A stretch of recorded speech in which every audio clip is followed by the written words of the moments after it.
जय हिंद। मेरा नाम है रवि। आपका स्वागत करता हूं अर्थवर्धन चैनल में। बहुत सारे हमारे व्यूअर्स ऐसे हैं जिन्होंने ये पूछा है कि अगर एसबीआई एनर्जी अपॉर्चुनिटीज फंड के अंदर हमें एसआईपी स्टार्ट करनी है तो किस तरीके से स्टार्ट कर सकते हैं। मैं आपको स्टेप बाय स्टेप गाइड देने वाला हूं कि किस तरीके से आप इस फंड के अंदर अपनी एसआईपी स्टार्ट कर सकते हैं। इन्वेस्टमेंट के लिए डिस्क्रिप्शन में मैंने एक लिंक प्रोवाइड कर दिया है, वहां पर अगर आप क्लिक करेंगे तो कुछ आपको इस तरीके से इंटरफेस देखने को मिलेगा। सबसे पहले तो आपको यहाँ पर अपना पैन नंबर डाल देना रहेगा। पैन नंबर डालने के बाद आपको यहाँ पर कैप्चा भी एंटर करना रहेगा। तो मैं यहाँ पर कैप्चा डाल देता हूँ और आपको स्टेप बाय स्टेप बताता हूँ कि किस तरीके से आप इसमें इन्वेस्टमेंट स्टार्ट कर सकते हैं।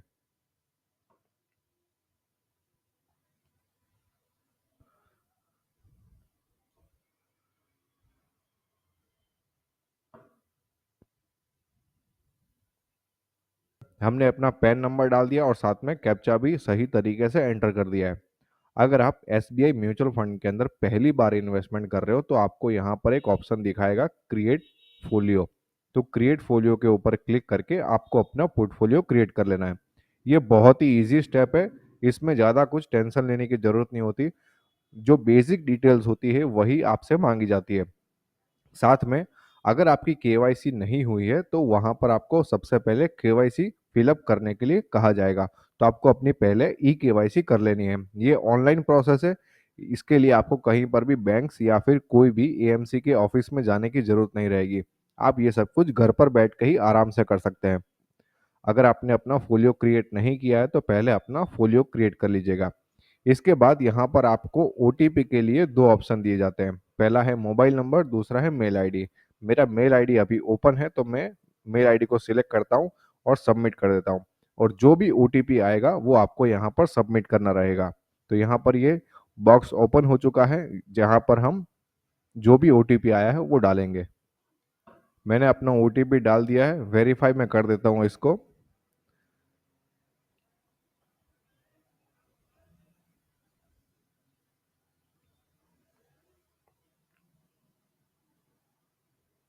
वेरीफाई ओटीपी करने के बाद आपको कुछ इस तरीके से डायलॉग बॉक्स ओपन होता हुआ दिखेगा। हमने आपको लमसम से किस तरीके से इन्वेस्टमेंट करना है उसके बारे में तो आपको बता दिया, लेकिन अब एसआईपी में किस तरीके से इन्वेस्टमेंट करना है वो भी मैं आपको स्टेप बाय स्टेप बता देता हूँ। तो यहाँ पर मैं एसआईपी को सिलेक्ट कर लेता हूँ। एसआईपी सिलेक्ट करने के बाद यहाँ पर आप देख सकते हैं एसआईपी की फ्रीक्वेंसी आपको कौन सी रखनी है। जैसे कि आप यहाँ पर देख सकते हैं डेली की यहाँ पर फ्रीक्वेंसी है, वीकली की फ्रीक्वेंसी है, मंथली है, weekly day, quarterly, half yearly और ईयरली। तो मोस्टली जो लोग होते हैं जो सैलरीड पर्सन है या फिर जिनका अपना बिजनेस चल रहा होता है तो वो अपना सारा हिसाब करने के बाद मंथली एसआईपी को ही सिलेक्ट करते हैं। तो यहाँ पर आप मंथली को सिलेक्ट कर लेते हैं। आप यहाँ पर से कोई भी ऑप्शन को सिलेक्ट कर सकते हैं। इसके बाद यहाँ पर आपका दिया हुआ है कि मिनिमम अमाउंट रहेगा वो 500 रहेगा या 500 से ऊपर आप कोई भी अमाउंट डाल सकते हैं। तो यहाँ पर मैं 5000 अमाउंट डाल देता हूँ।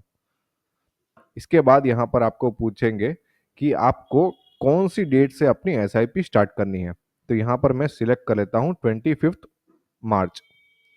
इसको सिलेक्ट करने के बाद यहाँ पर एसआईपी का टेन्योर जो रहेगा वो 30 ईयर्स का मैक्सिमम रहने वाला है। आप यहाँ पर कोई भी ईयर्स को सिलेक्ट कर सकते हैं। अगर आप 1 साल सिलेक्ट करेंगे तो आपकी 12 एसआईपी का इंस्टॉलमेंट जाएंगे। 5 साल सिलेक्ट करेंगे तो 5 साल तक आपकी एसआईपी चलती रहेगी। इसी हिसाब से 10 साल और 25 साल और यहाँ पे 30 ईयर्स। इसके बाद यहाँ पर आपको दो ऑप्शन दिखाई देते हैं। पहला है यहाँ पर एस आई पी इंस्टॉल। पहला ऑप्शन है यहाँ पर I want to increase my S I P instalment amount later. तो यहाँ पर अगर आप क्लिक करेंगे तो आपको बताएगा कि आपको अपनी एस आई पी का अमाउंट कब और कितना बढ़ाना है। जैसे कि आपको परसेंटेज वाइज बढ़ाना है तो परसेंटेज वाइज भी देख सकते हैं, और अगर आपको अमाउंट बढ़ाना है तो अमाउंट भी आप यहाँ पर सिलेक्ट कर सकते हैं। जैसे कि अगर हम पहले यहाँ पर परसेंटेज को सिलेक्ट करते हैं तो परसेंटेज को सिलेक्ट करने के बाद आप यहाँ पर देख सकते हैं कि अलग अलग ऑप्शन है। आपको साल में एक बार बढ़ाना है कि आधे साल के अंदर एक बार बढ़ाना है, मतलब 6 महीने के बाद आपका एसआईपी का जो अमाउंट है वो परसेंटेज के हिसाब से बढ़ता रहेगा। कितना बढ़ाना है वो भी आप यहाँ पर सिलेक्ट कर सकते हैं। किसी को 5 साल बढ़ाना होता है, किसी को 10%, किसी को 15%। तो यहाँ पर आप परसेंटेज सिलेक्ट कर सकते हैं। अब ये परसेंटेज सिलेक्ट करने के बाद आपको ईयर सिलेक्ट करना है कि कौन से साल से आपको बढ़ाना शुरू करना है। तो यहाँ पर 2024 तो अभी चल रहा है, इसकी जगह पर हम कर देते हैं 2025। तो ये भी आप यहाँ पर सिलेक्ट कर सकते हैं। तो नेक्स्ट ईयर जो आपकी एसआईपी स्टार्ट होगी वो आपकी रहने वाली है 5,800 रुपीज़ की। अब इसको यहाँ पर हम परसेंटेज से कर देते हैं अमाउंट। अमाउंट को सिलेक्ट करने के बाद आपको यहाँ पर देखने को मिलेगा कौन से समय पर आपको अपनी एसआईपी बढ़ानी है, जैसे कि हाफ ईयरली या फिर ईयरली। तो दो ऑप्शन यहाँ पर आपको देखने को मिलेंगे, तो इन दोनों में से कोई भी आप सिलेक्ट कर सकते हैं। तो यहाँ पर मैं ईयरली सिलेक्ट कर लेता हूँ। ईयरली सिलेक्ट करने के बाद आपको यहाँ पर ऑप्शन दिखाई देंगे कि आपको कितनी अपनी एसआईपी बढ़ानी है। तो मिनिमम अमाउंट है 500 रुपये की, तो इससे ज़्यादा भी आप बढ़ा सकते हैं। तो यहाँ पर मैं डाल देता हूँ 1000 रुपीज़। मेरे को हर साल अपनी एसआईपी बढ़ाते जाना है। और नंबर ऑफ टॉपअप्स कितने रखने हैं कि हर साल जैसे कि आपकी 1000 रुपीज़ की एसआईपी बढ़ती है तो कितने सालों के लिए आपको बढ़ाते जाना है। तो यहाँ पर 2 साल, 5 साल, यहाँ पर 25 साल, 50 साल तक का यहाँ पर आप टेन्योर ले सकते हैं। तो अभी के समय में इसको हम डायलॉग बॉक्स को बंद कर देते हैं, हमें अपनी एसआईपी नहीं बढ़ानी है। और दूसरा है कि यहाँ पर I want to place my first SIP instalment today. अगर आप अपनी एसआईपी को आज ही शुरू करना चाहते हैं तो आप यहाँ पर इस डायलॉग बॉक्स को सिलेक्ट कर सकते हैं। तो यहाँ पर आज से ही आपकी एसआईपी स्टार्ट हो जाएगी। अमाउंट जो डालना है वो आप यहाँ पर डाल सकते हैं, मिनिमम 5000 का रहने वाला है।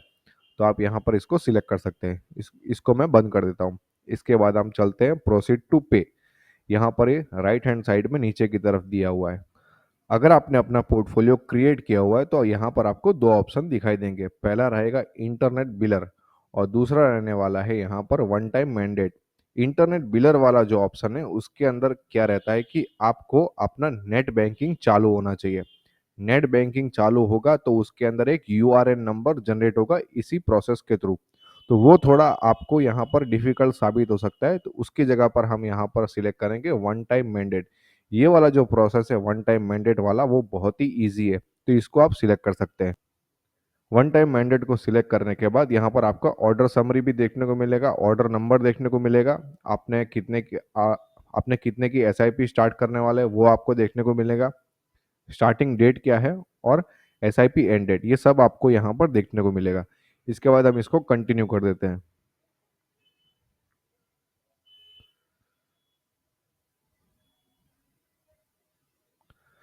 कंटिन्यू करने के बाद आप यहाँ पर देख सकते हैं जो भी आपने डिटेल भरी है उसका यहाँ पर समरी आ जाएगा, तो वो आपको यहाँ पर चेक कर लेना है।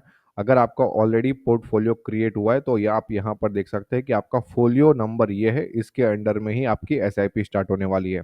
ये पहला प्रोसेस आपको बहुत ही जरूरी रहने वाला है कि सबसे पहले आपको फोलियो नंबर क्रिएट करना है, उसके बाद ही आप ये सारे स्टेप्स कर पाएंगे जो मैंने आपको वीडियो के स्टार्टिंग में बताया था। तो यहाँ पर जो भी डिटेल्स दी हुई ये सब करेक्ट है, मैं इसको चेक कर लिया है। अगर कोई भी इंफॉर्मेशन यहाँ पर अगर करेक्ट नहीं है तो गो बैक पर जाकर आप क्लिक करके वहाँ से जो भी आपकी डिटेल्स है उसको आप वहाँ पर करेक्ट कर सकते हैं। मैं यहाँ पर कंफर्म कर देता हूँ। अब यहाँ पर फिर से अपने पास ओटीपी का एक ऑप्शन आया है, तो अपने को ओटीपी डालना है। ओटीपी हमने डाल दिया, इसको हम वेरीफाई कर देते हैं।